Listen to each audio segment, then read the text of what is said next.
नमस्कार, मैं हूं आपके साथ दिव्या तिवारी। आप देख रहे हैं माहौल टाइट है। बागेश्वर धाम के पीठाधीश्वर बाबा बागेश्वर ने सनातन की रक्षा के लिए बीते दिनों पद यात्रा निकाली थी। इस पद यात्रा को अच्छा रिस्पांस मिला और बड़े बड़े लोग इसमें शामिल हुए। अब एक बार फिर बाबा बागेश्वर ने धर्म रक्षा के लिए बड़ा ऐलान किया है। धीरेन्द्र शास्त्री ने बागेश्वर सेना बनाने की घोषणा की है। उस सेना का मकसद हिंदुओं के धर्मांतरण को रोकना है और इस सेना के जरिए बाबा बागेश्वर सनातन विरोधियों को सबक सिखाएंगे।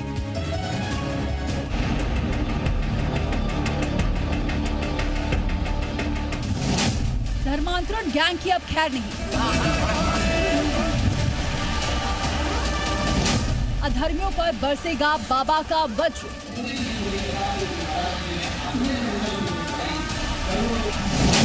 बागेश्वर सेना करेगी धर्मांतरण गिरोह का सफाया। पैसे का लालच देकर गरीब हिंदुओं का धर्मांतरण करने वालों का इलाज बाबा बागेश्वर ने खोज निकाला है। अब किसी भी हिंदू का धर्मांतरण करवाने से पहले अधर्मी 100 बार जरूर सोचेगा, क्योंकि बाबा बागेश्वर ने धर्मांतरण के खिलाफ धर्म युद्ध छेड़ दिया है।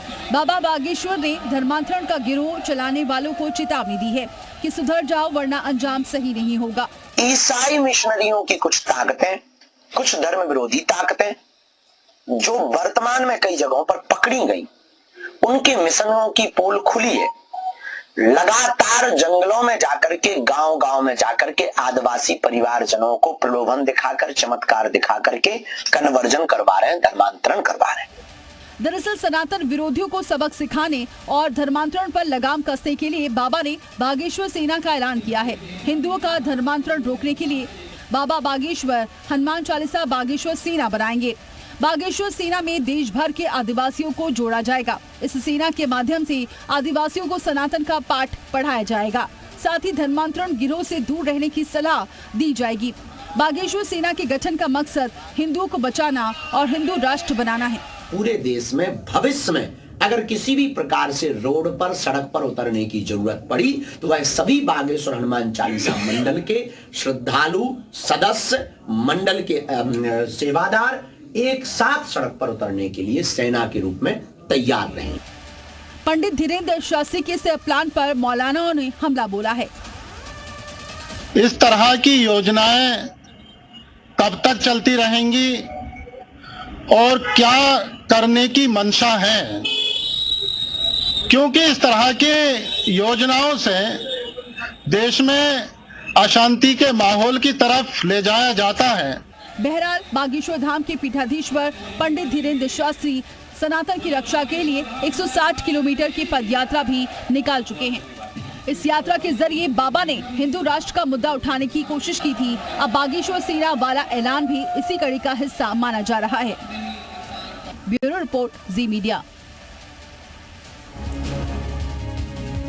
तो रिपोर्ट आपने देखी। आइए इसी मुद्दे पर चर्चा करने के लिए इस वक्त खास मेहमान भी हमारे साथ जुड़ गए हैं। शोएब उर रहमान हमारे साथ जुड़े हुए हैं, मुस्लिम स्कॉलर हैं। शोएब साहब, बहुत स्वागत है आपका। ये जो बाबा बागेश्वर ऐलान कर रहे हैं, ये जो यात्रा उन्होंने निकाली, उसके बाद ये सेना बनाने की बात कर रहे हैं, इसको आप किस तरीके से देखते हैं? क्योंकि वो कह रहे हैं कि अब हिंदुओं को जागरूक होना होगा, धर्म विरोधियों को सबक सिखाने के लिए ये कदम है।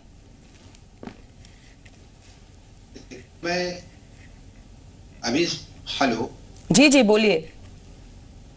ये बातें आ रही है बाबा बागेश्वर की, इस तरह की बातें इससे पहले भी कई मतलब आई हैं और आती रहेंगी, और मुझे इन सब बातों पे बहुत ज्यादा उन्हें उत्साहित नहीं होना चाहिए, इसलिए कि ये एक तंत्र है जो इस वक्त देश की फिजा को बर्बाद और खराब कर रहे हैं।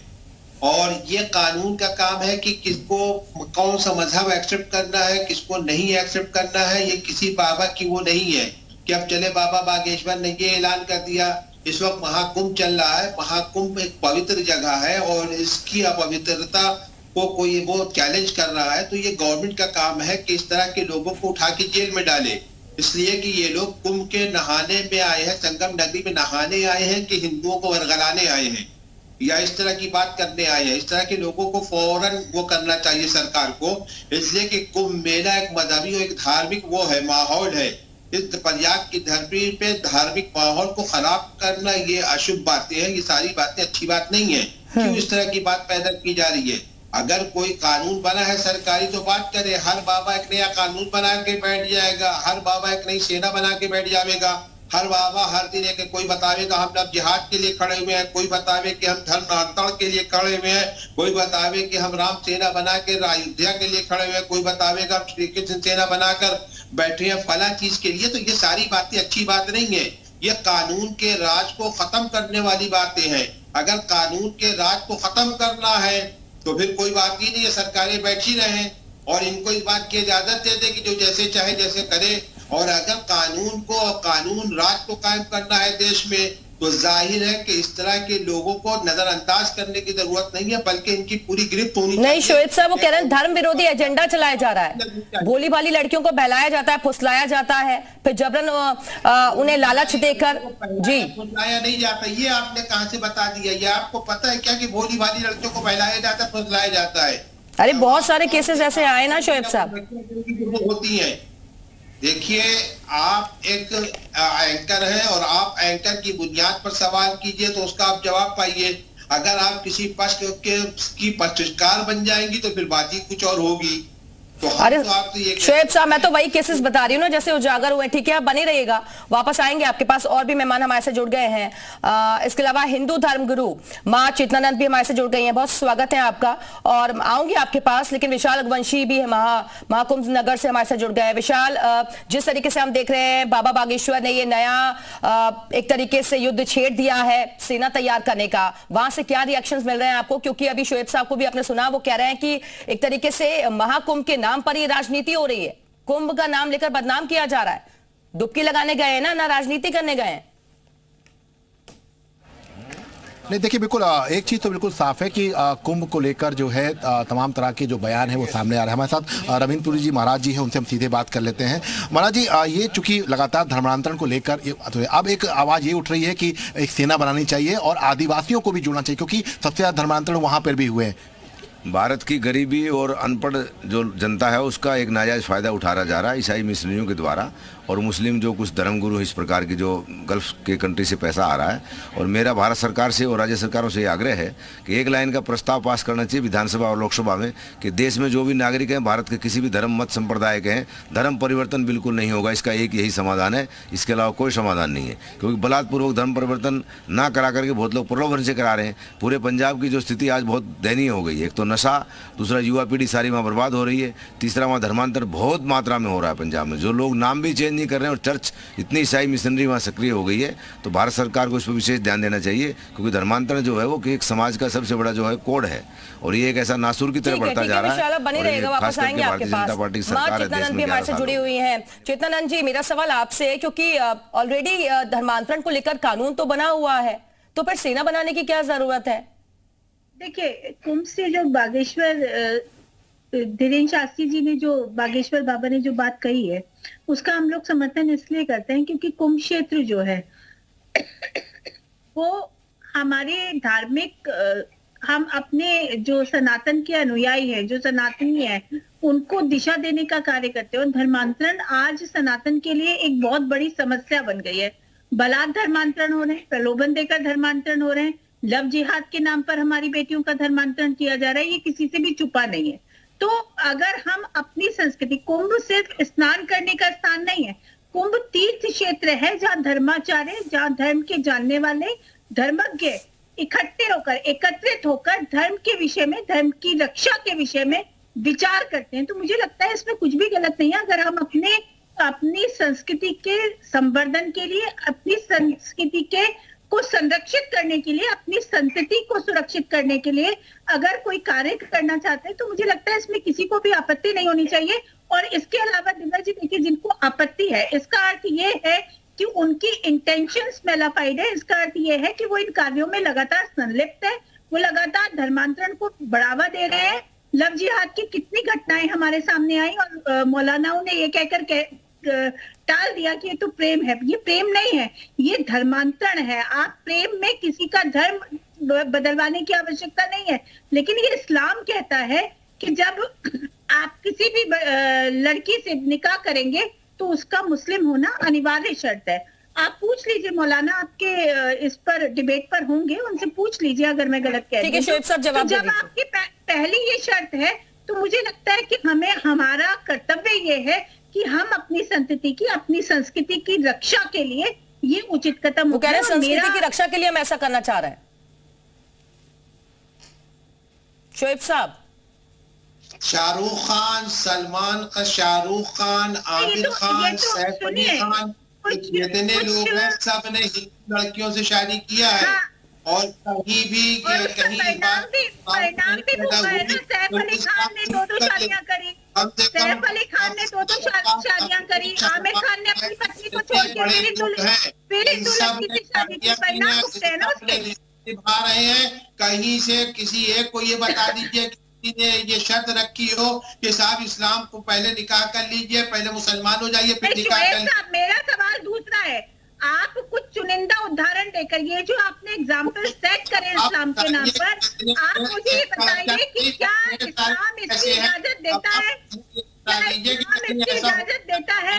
मुझे ये बताइए शोएब साहब, मैं सिर्फ इतना जानना चाहती हूँ कि क्या इस्लाम इस बात की इजाजत देता है कि आप किसी गैर मुस्लिम से निकाह कर सकते हैं? हाँ, स्पेशल भारत का स्पेशल मैरिज तो ये इजाजत देता है। भारत के स्पेशल मैरिज एक्ट में तो ये प्रावधान है, लेकिन क्या आपका इस्लाम इस बात की इजाजत देता है? हिंदू से मुसलमान हो जाता है या नहीं, गलत बयानी मत कीजिए। देखिए आप सिर्फ लोगों को, उस गिरोह को संरक्षित करने के लिए, उनको प्रोटेक्ट करने के लिए आप गलत बयानी मत कीजिए। मुसलमान हो रहे, ईसाई हो रहे, सनातन को, सनातन सोच को, सनातन फिक्र को लोगों के सामने आप समझाइए, पेश कीजिए। लेकिन आप कानून बनाइए, सेना बनाइए, उस पे लड़ाई झगड़ा कीजिए, उस पे लोगों से मारकाट कीजिए, ये अच्छी बात नहीं है। सनातन धर्म का मतलब, अरे हमने तो आज तक भारत में सिर्फ एक ही तरीके के नारे सुने हैं। और अपने गर्व कीजिए, आप अपने धर्म पे गर्व कीजिए। एक एक करके। लेकिन अगर आपको डर इस बात का है कि साहब सनातन धर्म क्या इतना कमजोर हो गया, या सनातन धर्म के मानने वाले नहीं है, हमारा अधिकार है अपनी संस्कृति की रक्षा करना। क्यों इस बात का डर सता रहे कि हमारा अधिकार है? डर तो आप लोग रहे हैं, आप लोगों को डर लग रहा है कि धर्माचार का अगर कुछ खड़े हुए तो आप लोगों का क्या होगा? आप लोगों को इस तरीके के गैस का क्या होगा? आप लोग नहीं कर रहे हैं। बहन, सनातन धर्म को मजबूत कीजिए आप। मैं तो कह रहा हूँ आपसे, आप मजबूत कीजिए। आपको डर करने के लिए पहला कदम है बागेश्वर बाबा का कदम है शोएब साहब, वो सनातन को की मजबूती के लिए ही है। आप घबरा आप लोग रहे हैं क्योंकि आपके जो गैंग है ना, आपके जो चेतनानंद सरस्वती जी वो यही तो कह रहे हैं, अगर सनातन को मजबूत करना है तो और भी तो तरीके हो सकते हैं ना। लोगों के बीच जाइए, जागरूक कीजिए, लेकिन सेना बनाने की क्या जरूरत है? फिर ऑलरेडी कानून है, वो अपना काम करेगा। गलत काम किया है तो उसके लिए सजा भी है, सजा का भी प्रावधान है। नहीं देखिए, चोरी हो जाए उसके बाद ढोल पीटने से क्या होगा?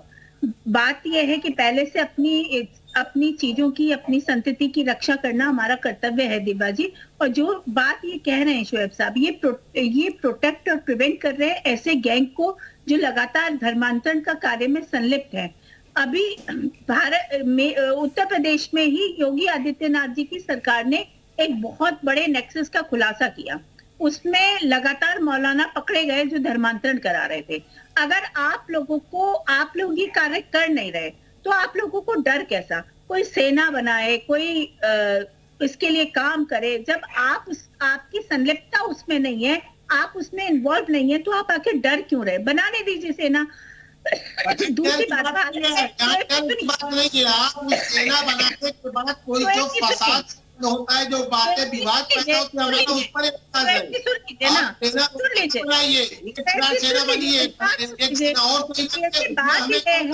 बात ये है कि आप लोगों को जो भय है ना, वो ये है कि आपका नेक्सस पकड़ में आ जाएगा। आप जिस नेक्सस को हिडन रूप से चला रहे हैं वो नेक्सस पकड़ में आ जाएगा, और वो लगातार पकड़ में आ रहा है, इसलिए आप डर रहे हैं। अन्यथा इसमें डरने की कोई आवश्यकता नहीं है। हमने तो भारत में सिर्फ एक ही तरीके के नारे सुने हैं, वो नारे हैं जुदा के। इसके अलावा हमने कभी किसी हिंदू को लड़ते नहीं देखा। हमने ये तो देखा कि सर तन से जुदा के नारे बुलंद भारत में किए गए और सर तन से जुदा कर दिए गए। तो हम धर्माचार्य हैं, हमने अपने अस्तित्व का, अपने आराम का त्याग इसलिए किया है ताकि हमारी संस्कृति को मानने वाले हमारे बच्चे संरक्षित हो, सुरक्षित हो, उनका ठीक से हम मार्गदर्शन कर पाए। तो मुझे लगता है इसमें आपको, शुएब जी, आपको कम से कम घबराने की जरूरत नहीं है। अगर कोई इस तरीके का गैस चला रहा होगा तो वो पकड़ा जाएगा। अभी तो उत्तर प्रदेश सरकार ने पकड़ा है, इतना बड़ा पकड़ा ना, कितना बड़ा नेक्सस सामने आया। उमर अब्दुल्ला जेल गया था, कितना बड़ा नेक्सस सामने आया था। देखिए ये 2000 मेरे ख्याल से 22 की बात है जिसमें ये सारा नेक्सस खुला था और बहुत बड़ा नेक्सस था। इसमें विदेशी फंडिंग भी इन्वॉल्व थी और उत्तर प्रदेश के मुख्यमंत्री जी ने इसका सख्त संज्ञान लेते हुए इस नेक्सस को खोला था। तो अगर आप इस नेक्सस का हिस्सा नहीं है आप लोग, तो आपको कहना चाहिए। ठीक है, आप दोनों के पास वापस आएंगे। विशाल का सवाल खड़े हो रहे हैं, कभी पद यात्रा निकाली जा रही है, लेकिन हिंदू धर्मगुरु ये कह रहे हैं कि भाई हम अपने खुद के आसपास सनातनियों को संरक्षित रखने के लिए और अपनी आने वाली जनरेशन को संरक्षित रखने के लिए, सुरक्षित रखने के लिए ऐसा चाहते हैं कि सेना बने। देखिए बिल्कुल सनातन की सेना जो है ये अगर आप देखेंगे तो पूर्व में इस तरह की सेना लगातार रही और साधुओं की अपनी एक सेना होती है और सनातन को लेकर जो सबसे ज़्यादा आवाज़ है वो यही है। हमारे साथ तमाम महाराज हैं, उनसे बात करते हैं। महाराज जी, अब एक बात आ रही है कि सनातन कोई सेना को जो है आगे आना पड़ेगा क्योंकि अब आदिवासियों का जो धर्मांतरण हुए हैं उनको रोकना होगा। कैसे इसको आप लोग रोकेंगे?